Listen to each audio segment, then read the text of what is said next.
Kita akan memastikan tahun 2026 dana bantuan operasional sekolah kita ini merupakan instrumen yang tepat untuk memastikan bahwa sekolah menengah kejuruan kita itu bermutu. Jadi pastikan bahwa pengelolaan ya pemanfaatan dana BOS ini memiliki tujuan yang sama, yaitu sama-sama meningkatkan kualitas sekolah menengah kejuruan kita. Pastikan dana BOS ini sesuai dengan visi misi dari sekolah menengah kejuruan yang Bapak Ibu sedang usung di wilayah masing-masing. Next. Kalau kita lihat dari analisis pemanfaatan tahun 2025 khususnya untuk BOS SP kita, ini kami mengambil beberapa kesimpulan. Yang pertama bahwa secara umum gambaran dari pengelolaan dana BOS kita itu sangat banyak digunakan untuk beban administrasi ya, hampir 20 sampai 21% lah ya. Kemudian juga puncak pengelolaan pembayaran honor juga sangat tinggi. Namun di sisi yang lain ada yang sifatnya vital untuk keberlangsungan sekolah menengah kejuruan, yakni adalah memastikan investasi pada profesi guru kejuruan di sekolahnya masing-masing. Karena core inti dari layanan kita adalah kejuruan dan vokasional itu.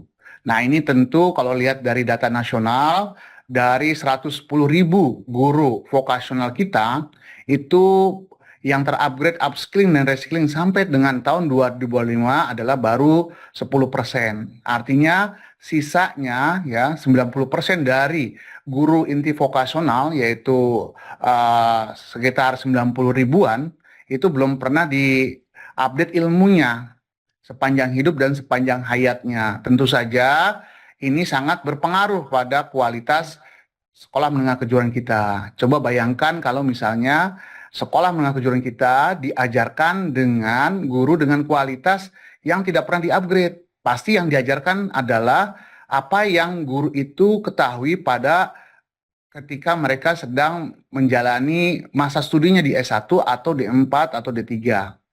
Jadi mereka dapat ilmunya di S1, D3 dan D4 kemudian diberikan kepada siswa kita. Padahal di satu sisi ilmu vokasional itu sangat maju, sangat bergerak eksponensial, apalagi dengan adanya artificial intelligence. Ilmu vokasionalnya semakin berubah, tapi cara mengajarnya masih yang lama. Kenapa bisa terjadi? Karena masih kita memiliki tantangan di mana guru-guru vokasional yang merupakan inti sekolah menengah kejuruan itu belum terupdate ilmunya, belum terupdate skillnya. Tentu saja ketika skill dan ilmunya dari guru-guru kita tidak terupdate, maka yang diberikan kepada anak didik kita tentu adalah hal-hal yang sudah ketinggalan zaman. Nah, ini memang menjadi tantangan kita bersama ya di tengah-tengah kita memiliki keterbatasan anggaran gitu ya. Jadi pertama itu, yang kedua sertifikasi kompetensi keahlian yang untuk memastikan bahwa lulusan kita memiliki skill yang dibuktikan dengan sertifikat kompetensi kalian ini juga masih minim dialokasikan dengan baik. Tentu ini menjadi tantangan kita semua, Bapak Ibu sekalian, untuk sekolah-sekolah yang memiliki jumlah siswa yang lebih dari 1.000, ya, kami sangat mendorong dan merekomendasikan untuk memperhatikan profesionalisme dari guru vokasionalnya. Tentu saja tidak hanya vokasional, guru yang lain juga perlu diperhatikan. Sisakanlah dana misalnya kalau misalnya sekolah itu sekolah swasta untuk bisa mengupgrade guru-guru kita. Jangan khawatir kalau guru kita dipintarkan itu akan keluar, tidak. Tapi insya Allah nanti akan memberikan feedback yang cukup besar untuk sekolah-sekolah kita. Kemudian di sisi yang lain, perlu kiranya nanti Bapak Ibu, kepala sekolah, pengelola BOS untuk memastikan bagaimana bisa melaksanakan administrasi yang efisien.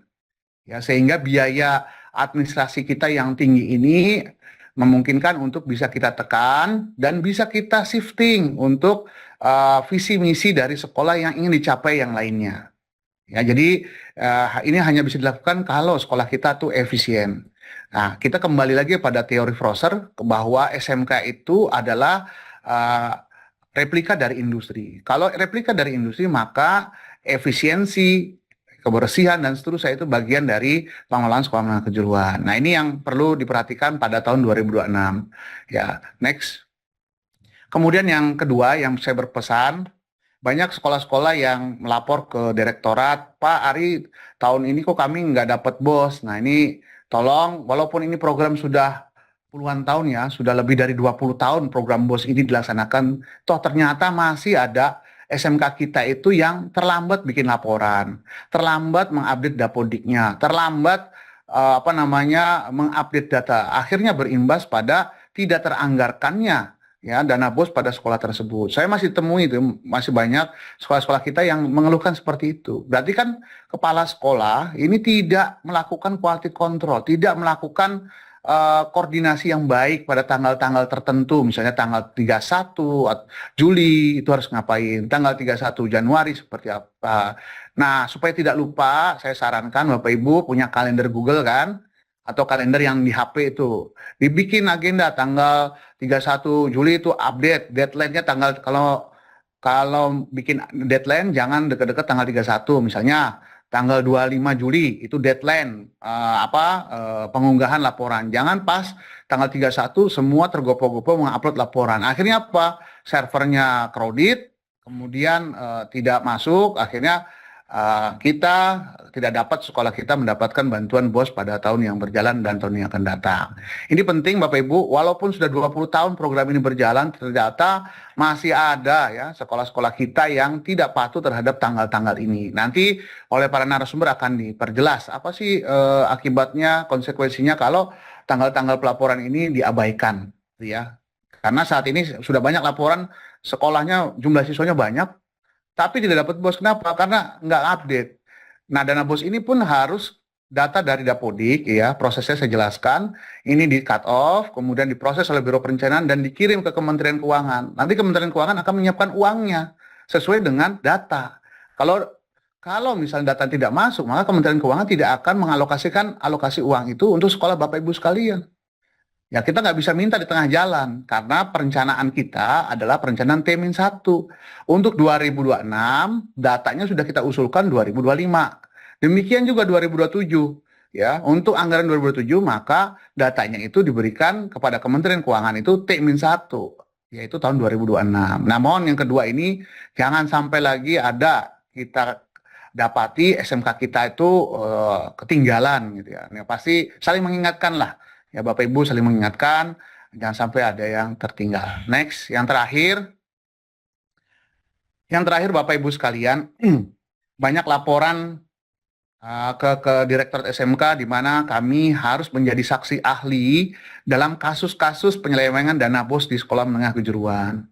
Nah, ini kami tidak inginkan lagi ada sekolah menengah kejuruan kita berkasus hukum karena pengelolaan BOS yang tidak sesuai dengan prinsip tata kelola yang baik. Tolong pemilik yayasan, ya, yayasan pemilik sekolah, baca peraturannya, jangan melanggar aturan, ya. Karena kebanyakan kasus-kasus yang bermasalah di kepolisian, kejaksaan itu adalah karena tidak aware-nya, ya, apakah itu pengelola yayasan gitu ya, apakah itu kepala sekolah, apakah itu bendahara dan seterusnya terkait dengan pengelolaan BOS ini. Akhirnya kami harus menurunkan tim sebagai saksi ahli. Nah, kalau kami sudah mengirimkan tim sebagai saksi ahli di kepolisian di wilayah masing-masing, pasti yang akan masuk penjara itu adalah Bapak Ibu kepala sekolah atau pengelola BOS. Nah, kami tidak inginkan ya di bidang pendidikan itu kita pastikan jangan sampai ada kasus seperti ini ya. Jangan sampai pengelolaan dana BOS ini malah menjadi ganjalan berkarir atau ganjalan di lapangan. Ya, tolong saling mengingatkan ya bahwa ini dana ini, apalagi sekarang Bapak Ibu sekalian, masyarakat Indonesia itu sangat melek dengan gadget. Netizen itu sangat jeli gitu ya. Jadi kalau Bapak Ibu masih melakukan hal ini pasti kecium, pasti ketahuan. Ya, tinggal kapan itu dibongkar aja. Nah, apalagi sekarang sangat gampang ya dengan handphone, dengan diviralkan.